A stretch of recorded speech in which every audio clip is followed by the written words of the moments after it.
It is now my very sincere pleasure to introduce our speaker. I'll give you a little bit of background.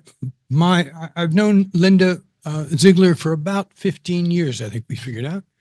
And I was involved with the Olney Rotary Club at the time, and my wife and I hosted at our home 6 pair of Cypriot students, 6 pair of Cypriot teens. And they came at over different years. That was actually over 5 years. 1 year we doubled up and had 2 pair.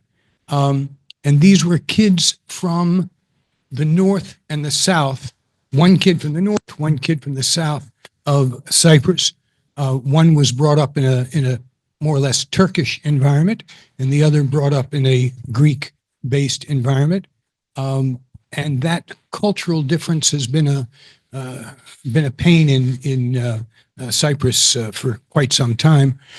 Getting and Linda will expand on this, I'm sure, but the concept of getting 2 teenage kids from either side, from 2 sides of a conflict, has been, and getting them to become friends so that they discover, oh, gee, those guys don't have tails, they don't have horns, they're actually real good people. And that concept has worked in a number of places. It worked very, very well in the circumstance we were in. It is, for me, a very Rotary-esque approach to building peace in the world, and I really enjoyed it. And I'm so glad that Linda has agreed to come and speak to us and tell us about the program. So, Linda Ziglar, please. Thank you very much, Bob. We have had a long friendship and time working together, and Bob has been able to see our organization grow throughout these years. It's a pleasure for me to be able to share some of our story with you. We all know that peace building is a long-term, difficult process that requires many actors and many approaches to make any real progress. Some organizations are considered top-down, and they work with governments. They do certain negotiations. They come up with agreements that then get imposed on their population. Creating friendships for peace works from the bottom up. We have always been grassroots. We have always been volunteer. And what we do is prepare a community for change. We help them see their commonality that they all share. And it takes both approaches to actually reach a political solution. We don't focus on the political solution. We focus on people. And that is something that I think is important, and an important missing element in some other approaches. Our grassroots volunteer status is one that is not just here in the United States, but is also true of our teams in our foreign countries in which we're working. Part of that statement from the Institute of Peace is that it's only when the groundwork and the grassroots people have buy-in that a negotiated peace has a chance to succeed. And so that's why it's important that both approaches be used in any particular country.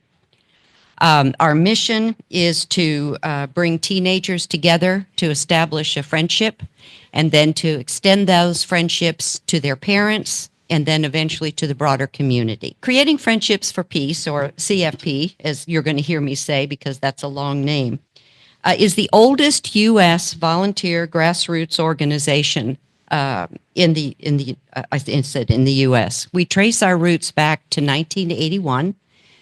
We began in Northern Ireland with the simple idea of offering respite vacations to the children of Northern Ireland during the Troubles.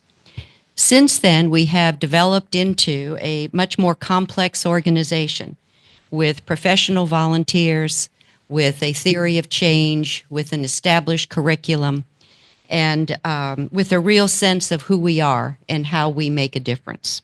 What I hope to do today with you is to give you just a broad view of what we do, because there are so many details I found when I get into them, I can tend to confuse people. And what I'm trying to do is save significant time for questions so that when we get into details, they're the details you're interested in. And so with me too, you heard about David over there, David Rodich. He is a former host family, just as Bob was.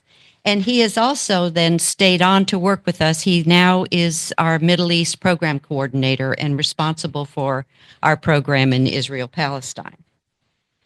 One thing to remember throughout our entire history is that CFP has remained virtual and remained grassroots, proving that friendship can develop despite political differences. We offer leadership training.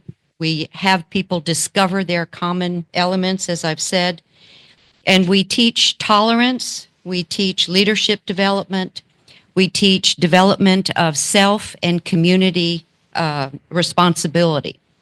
Not all countries have our sense of community responsibility. They're more family oriented, and the family takes care of all of the problems. So it's interesting when we do our program that we include community service because we are teaching something new. And we have proven history in both Northern Ireland and in Cyprus that these teen friendships transfer to the parents and to their friends and really do have a ripple effect or an exponential effect. Since peace needs so many actors and players, we rely on partnerships. We have partnerships with universities, with other peace organizations, with some government entities. And we're very pleased to have been one of the Rotary Action Group for Peace projects at the beginning. And our partnership with Rotary has been in existence since 2011, when we got very active in Cyprus. Rotary has been a natural partner for us because both of us are founded on and appreciate the strength of volunteerism.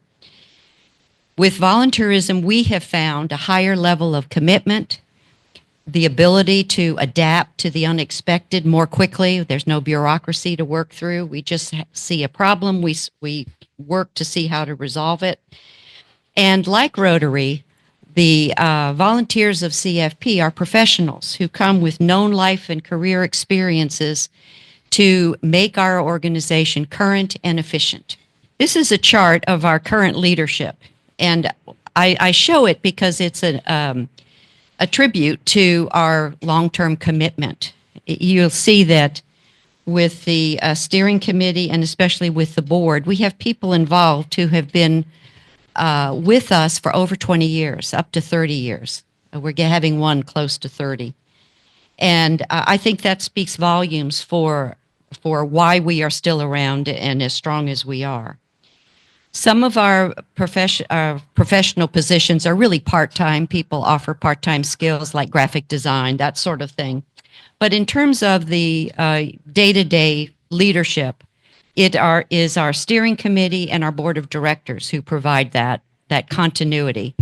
And our executive director runs through the steering committee, and the board chair, which myself, we each serve for 2-year terms. One of the most critical areas for our volunteers in our organization are our host families. We don't exist without our host families. And the same commitment that we see in our leadership, we see in our host families, like Bob and Joanne, hosting multiple years, sometimes consecutively, but not necessarily. But the commitment to be helpful there is, and the connection with the kids, I think, is what makes that important. I'm going to start getting a little business oriented here. We are very proud of the fact that even though we're a small organization, we enjoy a 4-star rating with Charity Navigator. This is mainly because of our strong financial position. Without salaries and overhead, our operating budget is very small and our benefit cost ratio is extremely high. Our board has taken on the commitment of underwriting all fundraising and administrative costs. So all contributions that we receive from individuals and foundations go toward our programming. We pay for an annual audit and a professional investment manager for our portfolio investments, but both at extremely discounted fees. They are essentially donating a lot of their services. And our treasurer is a recently retired CPA who has been CFO of two large Washington, D.C. nonprofits. So we owe just a tremendous debt to the professionals who have come forward to be part of our team and to really give us the strength on all fronts that we enjoy. One of the reasons that we have been around since 1981 is that we have a model that can be replicated in different conflicts. What's important is that we select the right conflicts, and they have to be small enough so that we can make a major impact.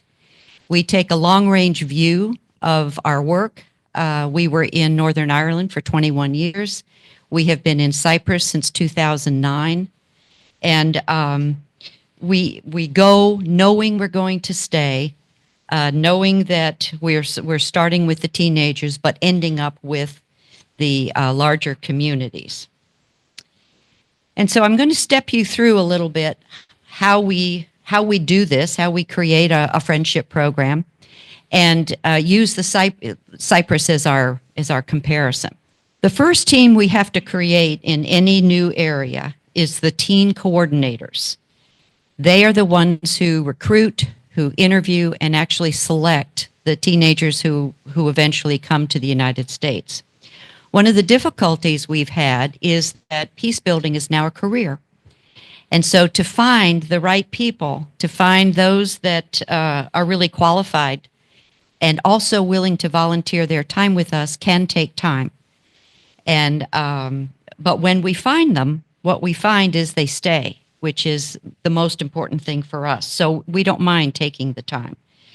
We are grateful that many high school teachers understand our methodology and form the core of our in-country teams.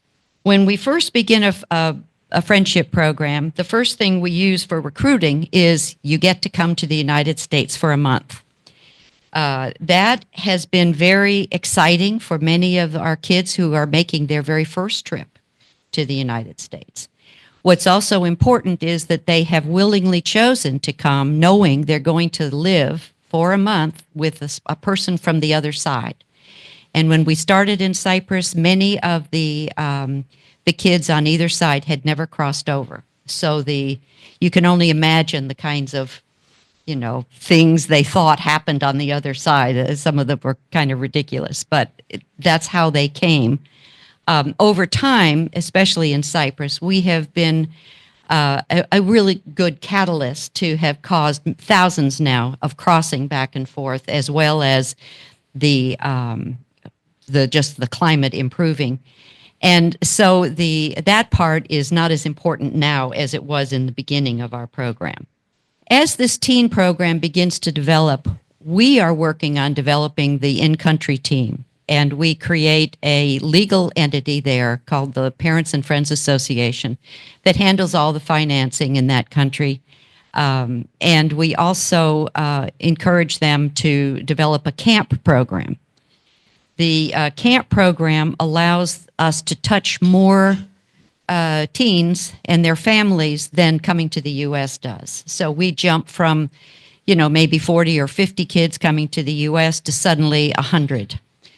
Because the camps can hold 50, and we do 1 or 2 camps a year. They appeal to the local people a little bit more because it's not frightening. It's a group experience. They learn about their conflict in this camp. This is the most important part. And they learn about it from their own countrymen, not from an American perspective. And then we develop an alumni association. And this is obviously intended to keep connections to each other and with us. And they do use, our alumni are constantly helping us in recruiting, in volunteering their own time. The picture on the left there I want you to see was just an event they held last fall. It's a dinner for 87 young alums came, and it was a restaurant in the north. We alternate things all the time. So that some events are in the south, some are in the north. Some are in the middle, in the buffer zone in Nicosia, the neutral territory. And the picture on the right is a dinner that was put together by the parents and with families. I put this up because so many Americans don't know where Cyprus is. They confuse it with Crete. And I wanted you to see how close in proximity Cyprus is to Israel-Palestine. This has afforded us some very beneficial, opportunities to enrich our programming in Israel-Palestine through our connections in Cyprus. And I will mention one of those later on. This is where we're working in Cyprus and Israel-Palestine. We have been invited to go to Kosovo. We are still discussing that. But I put it up there because I want you to understand we are seeking new areas to expand. Cyprus is a very mature program. It's pretty much is run itself by the country coordinators. Every October is a graduation of our kids that has turned out to become probably the largest bicommunal annual event in Cyprus. We get anywhere from 250 to 400 attending because we are graduating teens with their families. They bring their friends. We usually have diplomatic personnel come and speak, and it's a really wonderful time for the kids as a celebration of their achievement and a way of CFP being made known to the general public in Cyprus. We're very well known after all this time, but it's a good thing. I think I said through the camp program, we've been able to reach many more kids, but not just all kids. We've been able to reach many kids from the public schools. And the public schools are where the more nationalist viewpoints are, especially in the South. I'm a mathematician, so this shows what I like. The lime-colored parts of the bar there are the kids coming to the U.S., and the purple ones are the campers. And you see over time it starts with a totally U.S. program. We then have we keep the U.S.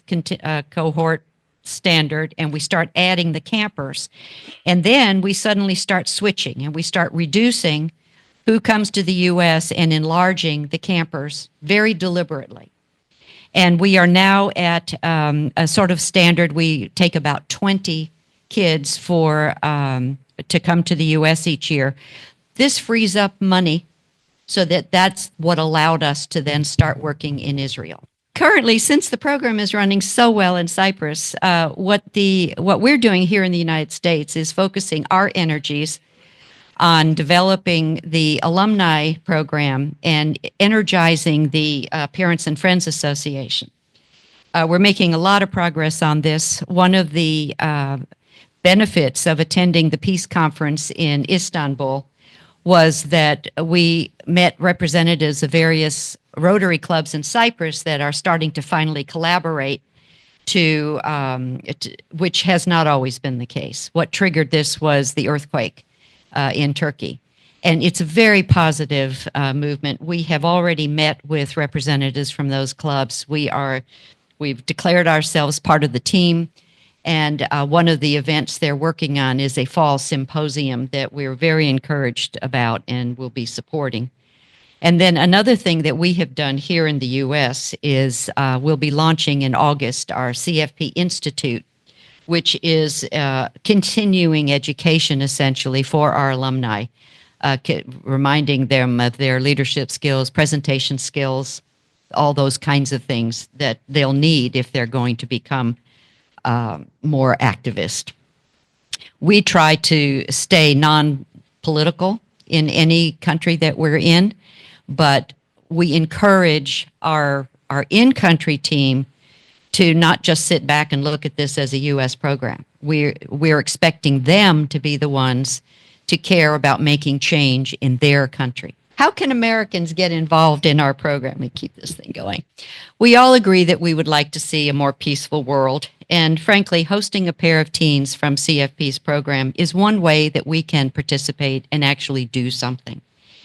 At the same time, we hear our host families, especially those who have high school students of their own, about how having these foreign kids, if you will, totally broadened and opened their eyes for other parts of the world, for their teenagers. It just totally changed their perspective because it became real.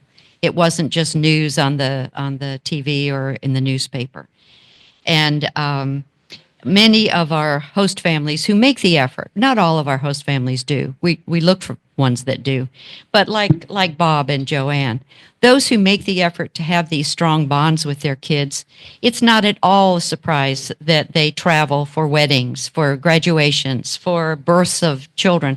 We still have alums doing that with Northern Ireland teens who are now in their 30s. That is why we have the commitment by so many host families. It's because of that personal bond that they come up. And just to throw it out there, to be a host family, you need to be able to provide a neutral home. You can't be biased on one side or the other. You need to have a spare room where the kids, the two kids, can share by themselves. It can't be with your teenage kids, because we need to provide the opportunity for them to just talk.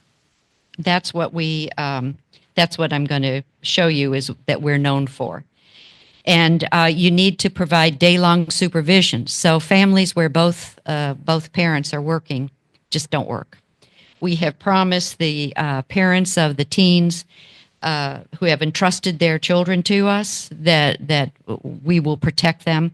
They see the United States as, we're all running around with guns. We have to fight what our image is overseas. And so this is one of those things that we really need to keep, so that there's never any opportunity that the teens can be, in harm. The other thing we do is we take away their phones. There's no electronics, because that, really disrupts the personal connections we're trying to create. So if they don't have phones, they can't be in a crisis situation. It's not useful. So this is the other reason that we need host parents who are around. All of our applications are online. This is beneficial to the countries that we work in, because it means that kids can apply without their friends knowing. So that's becoming very important in Israel, Palestine. It was very important in Northern Ireland, and we didn't have it then because of technology. But the application for the teens includes a part that the parents fill out separately. This ensures that we have buy-in from the whole family. We have many kids who apply whose parents don't, and that means that the kids want to come, but the parents have not agreed. The host family applications are also online, and just as just to let you know, we require 3 character recommendations from friends on one hand, and we do a background check. Again, because we take our role as guardians of these kids very seriously and want to be proactive, and gratefully we've never had any problems. This is where I was heading to with having the kids. Most of the time in the room, it's at night when they're talking. We keep them pretty busy during the day with activities, or the family takes them to things that the family cares about. But it's at night when they're alone and they're thinking about the day that they actually get into their own conversations. And because peace building has become formalized, most opportunities for the kids to speak, especially in Israel, Palestine, are in groups that are facilitated by an adult. And we hear regularly that what is so great about our program is that there is no opportunity to keep them from talking. And we have never we've heard loud yelling, we've heard heated discussions, but we have never had any of this turn into violence. And what we've also seen is that while they could never agree on a political solution, there is respect for the other person, and a much better understanding of their position and the backgrounds for their position. And that's what we're after. In time, our theory of change envisions the U.S. program stopping for a particular country. And I think within, the next few years, that Cyprus may very well be in that category. That allows us to go to another area. What we will probably do, however, is maintain whatever level of administrative support the alumni program and the Parents and Friends Association require, because we are expecting them to keep the peace building going on the island. I think I mentioned our partnership with Rotary began in 2011 in the Pacific Northwest, and I'd like to share 3 projects that were very important last year that were all related with Rotary clubs. The first one was with the Rotary Club of Lake Oswego in Oregon.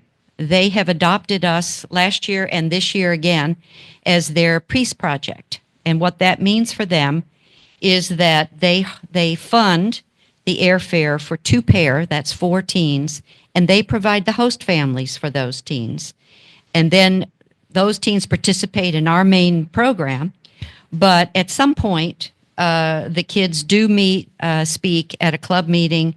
Apparently, they get peace pins from the Rotarians. It's a very nice opportunity for the Rotarians there, and this has been happening for many years. The Rockville Rotary Club, they have been a supporter of ours since 2021, annually underwriting airfare for teens that were hosted in Maryland, and usually attending our farewell celebration and giving each of the kids a Rotarian certificate of, participation or something.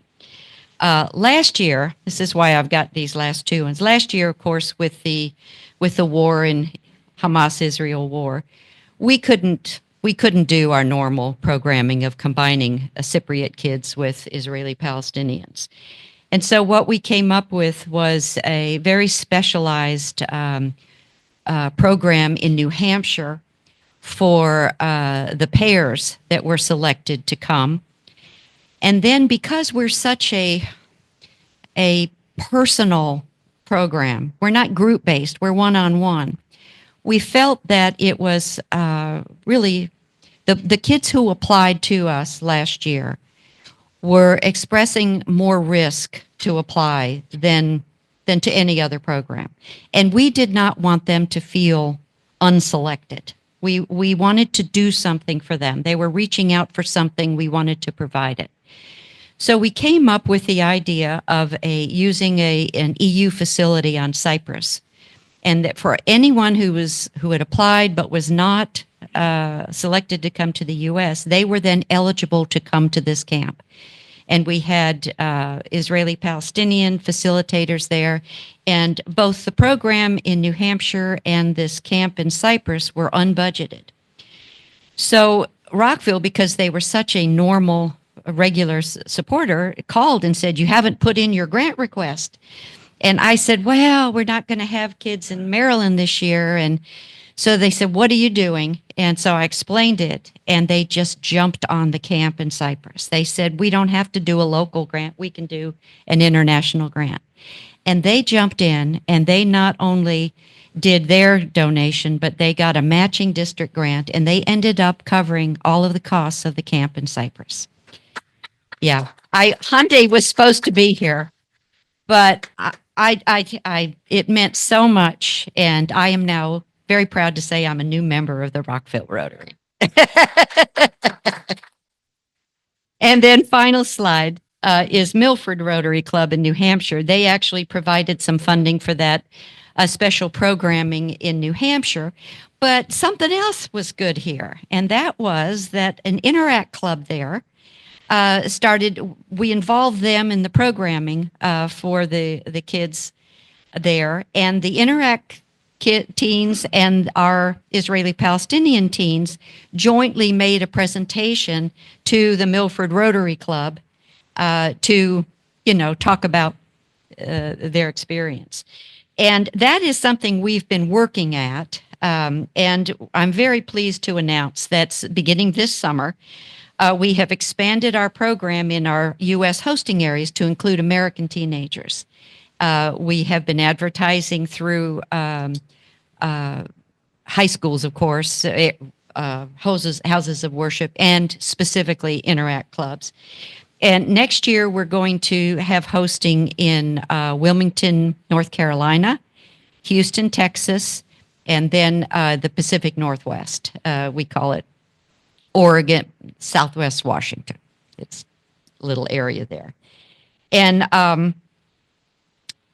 the North Carolina and Texas are filled. We're having one American for each pair of foreign kids. So the communities are a third.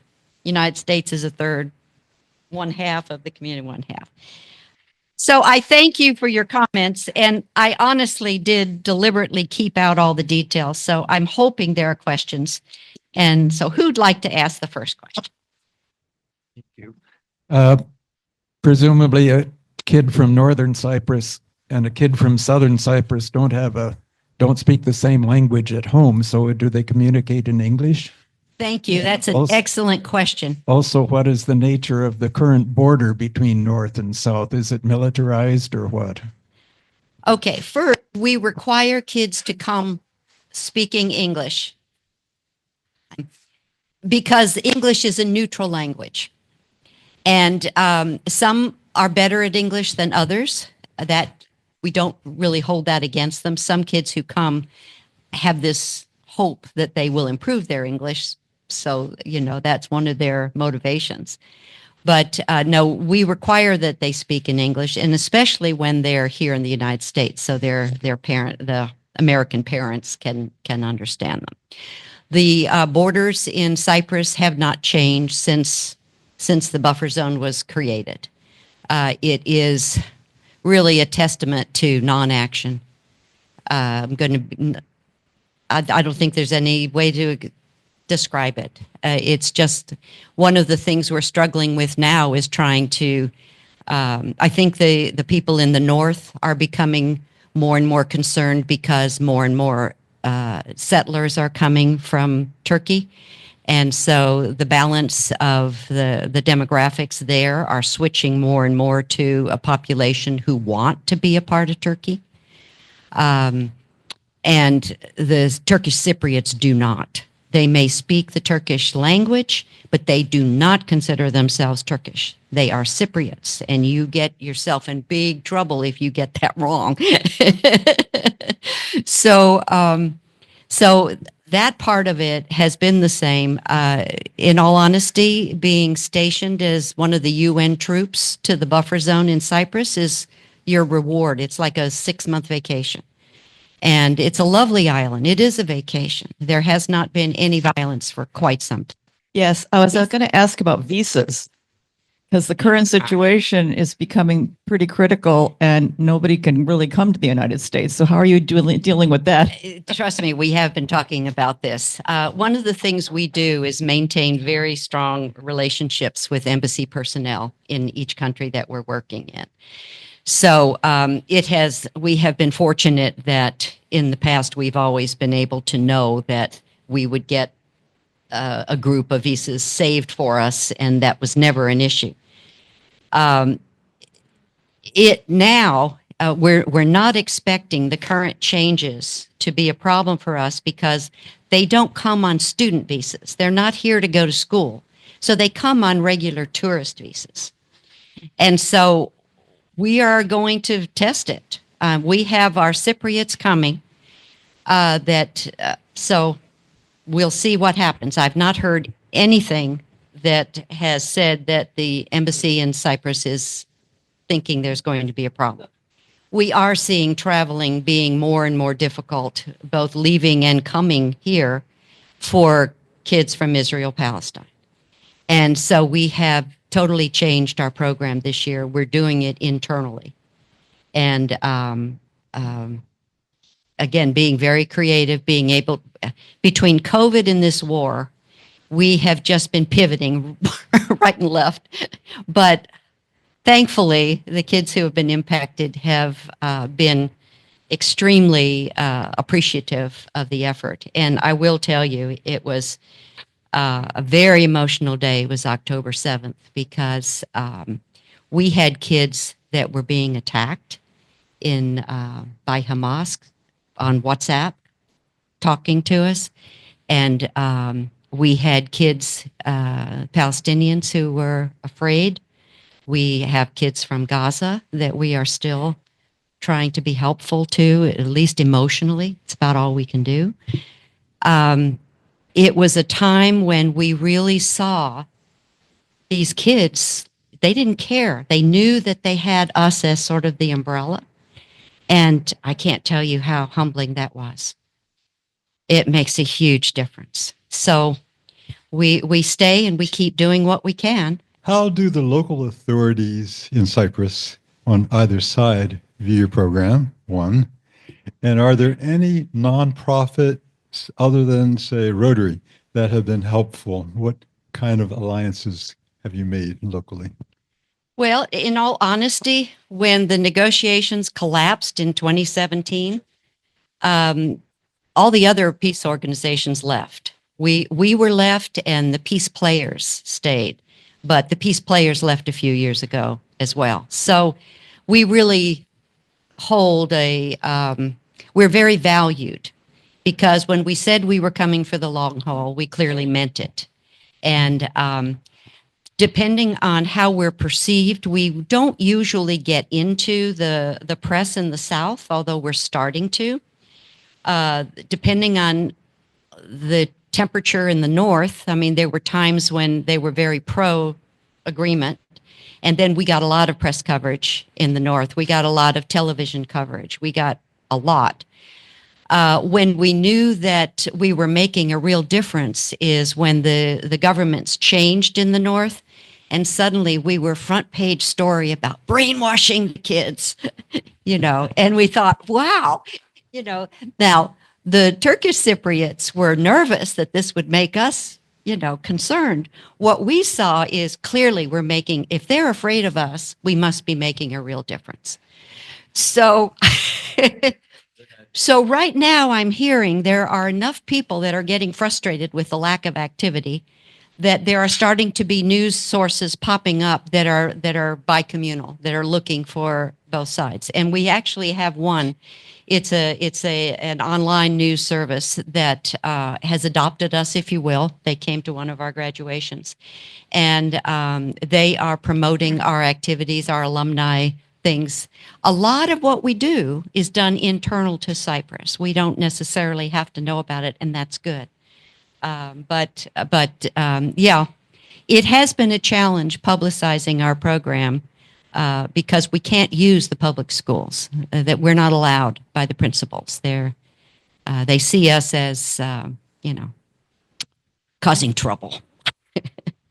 Looking at this, the adults that are being involved in this, and I thought you said earlier that you had a number of teachers that were involved.